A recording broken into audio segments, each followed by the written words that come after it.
अस्सलाम वालेकुम दोस्तों, की हाल चाल है? तबीयत सब ठीक है? अच्छा यार कि मेरा ना टिकटॉक ते अकाउंट आ, ठीक है, और माशाल्लाह काफ़ी फेमस आ और काफ़ी लोगों नालों बेहतर आ।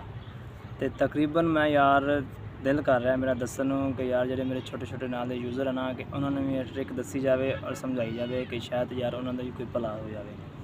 ठीक है दोस्तों, गल करन दा मकसद यह आ कि मैं अपनी टिकटॉक बनाना सीगा, काफ़ी बनाई, मैं लोगों की कापी करता रहा, बड़ियां बनाइया, पर किसी ने मैनू सीधी ट्रिक नहीं दसी कि यार इस चीज़ नाल वायरल होंदी है, इस चीज़ असल फॉर यू च जाती है तो वायरल नहीं वीडियो होंदी। किसी ने ना अपनी यानी कि फनकारी बनाने वास्ते, अपनी व्यूज़ वधाने वास्ते शेयर करवा लेंदे रहे, सब बकवास झूठ सीगा।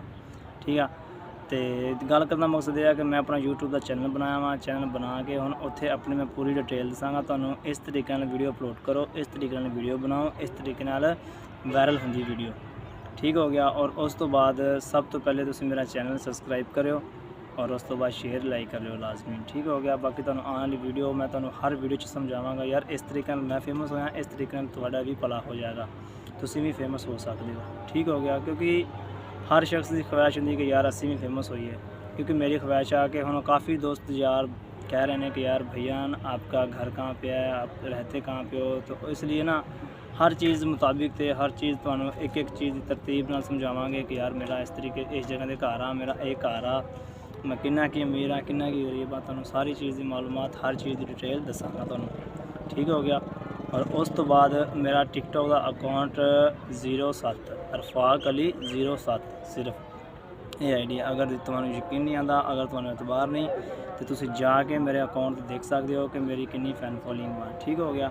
उस तो बाद अगर जेड़ा भी यार दोस्त मेरे नाल कॉन्टैक्ट करना चाहता कि मिलना चाहता कि यार भैया ना आपसे रब्ता करना है या क्या भी कुछ भी करना है, तो भाई मेरे यूट्यूब को चैनल को सब्सक्राइब करके और उस पर यानी कि आएँ कमेंट वगैरह करके मुझे आप रब्ता कर सकते हैं। ठीक है, उसमें से हर चीज़ आपको ऐसी तरतीब से समझाएंगे, तो यानी कि हर चीज़ की मालूमात, हर चीज़ की यानी कि जैसे मैं वीडियो बनाता हूँ, जैसे वायरल होती है वीडियो मेरी, ठीक है, उसमें ना हर चीज़ आपको बताएंगे।